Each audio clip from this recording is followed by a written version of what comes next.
It's the last night to grab a spot in the top 4 for Championship Sunday and should lead to some exciting action on the track. Kyle Gallagher and the CPCA panel get us prepped up for day 4 of the finals. Yes, thanks Moses. The panel is back for day 4 and it's a bit of a mini panel today, just Andrew and myself joining you guys. But yeah, Ray Mitsuing was the story again on day 3, winning day money for the second time in 3 outings. And Moses, I'll give it to you. You did say Ray yesterday. That leaves Andrew as the only man not to get day money right, but we'll get to that later. First off, Ray, aggregate leader, got himself back into that top 4. So just looking at the standings now, we'll throw in the 2 Labucanes. So there is about 7 who have a chance of getting in. Which 4 do you see being there on Sunday? Well, it's an obvious that Shane Nolan is going to make it into this final. He could take the night off if he feels like it. Vern, I think, has been running so well. We're talking about his brother as well. That's another guy I think he's run so fast, in that 7th heat as well. He's an automatic bid, I think, as well. Bremner's as well. Consistency is what winning you. This is going to get him in as well. Now it's that final spot. I'm going to go with Ray Mitsuing. He's ran so well, so good at this track. He's, 2 day monies. Even the day he came off the second, he was doing so well. I think Ray's going to get there. Molly, I picked him at the beginning, but I think he's going to edge out. And Jamie, he's the 6th man. He's about 12.5 points out. It's an outside chance, but he does have the 1 barrel. So if I think there's a surprise thing, it might be Jamie getting that top 4. But I probably have to agree with you. Those are the 4 most likely. But after last year, we had 2 Labucanes in the final. This year, there's a pretty good chance we won't have either. So is that just a testament to how inconsistent they've been this year, or just how tight the competition's been? I think it's just how tight the competition is. We also look, we don't have BJ Carey, so now we have 1 guy out of the possible 4 from last year who aren't involved in this. I think it just shows how better this field is getting. You have guys like Chris Molly, guys like Lane Brenner, who are starting to step up their game and starting to step up on the track. These are the guys that in the future of this sport, this is the guys we're going to see being the next champions, the next Calgary guys, the next wave of CPCA drivers. And it's not official until tonight's done, but based on the standings, it looks like Dave Galloway and BJ Carey get those last 2 spots. One guy I do want to focus on is Dallas Dick, though. He's been around the sport for a while, but this will be his first trip to Calgary. Just what do you think was the difference for Double D? It's got to be his consistency again. Just like everyone, run clean. How many times this year have we heard run clean? And that's what he's done this season. He's ran clean. First trip to the show, that's going to be big for him and his whole entire outfit. If you add that, the experience, say, like Chris Molly got this year, add that to Dallas Dick, now you've added another guy into the whole mix. I think now with the CPCA in the top 10 is it's exploded with talent now. And let's get to it. Day money, I'm going to go with Jamie Labucane. He's got the 1 barrel in Heat 7. Heat 7 is swept it all, so that's my choice. I'm going to stay in Heat 7. I'm going to go with Ray Mitsuing. I think he's done so well here. He's going to cap it off with 3 day monies.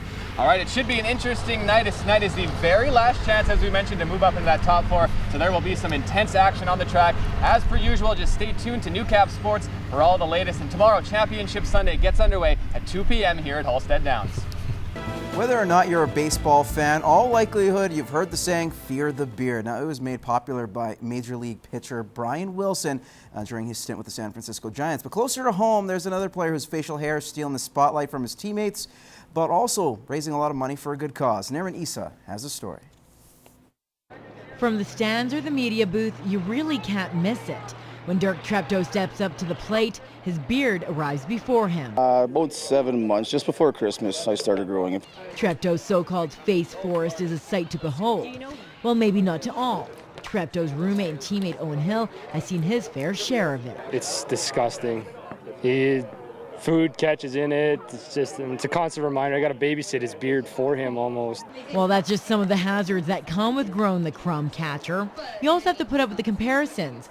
Treptow's heard them all. That's pretty much what the guys call me as an Napoli, but it's, you know what I mean. I've been called Johnny Hendricks. I've been called just about everybody that has a beard, right? Brian Wilson from the major leagues, right? Like, I've been called everybody that has a big beard. It's just, I got 4 or 5 nicknames coming out every day. And the reason for the beard can all be attributed to his friends.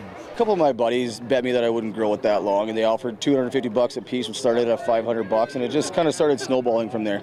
But that bidding soon took a new turn. Instead of raising money to grow it, funds are coming in to auction off the rights to shave that bad boy.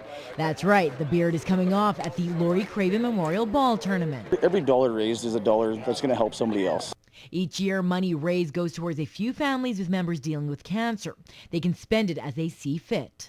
We were recipients 8 or 9 years ago. My parents actually took an entire trip all the way down the West Coast and spent about a month and a half just traveling and spending precious moments together, my mom and dad, before my mother passed away. Treptow's family has been involved with the tournament since day one. The Home Run Derby is named after his mom. We've all been touched by cancer, and that's why it's also important to us to pay it forward and help out other people because we know the struggle of it.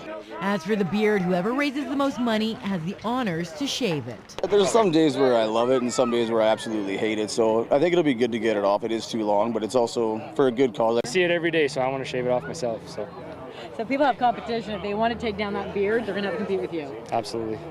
Naraman Issa, Newcap Sports.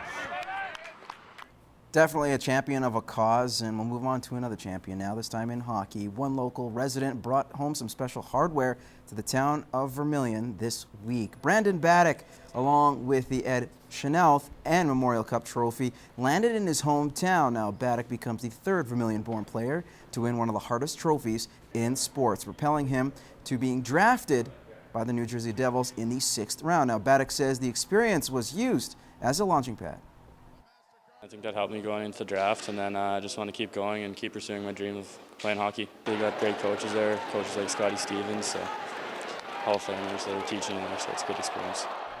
In the meantime, the 19-year-old will be back with the Oil Kings and hopes to be a key contributor next year.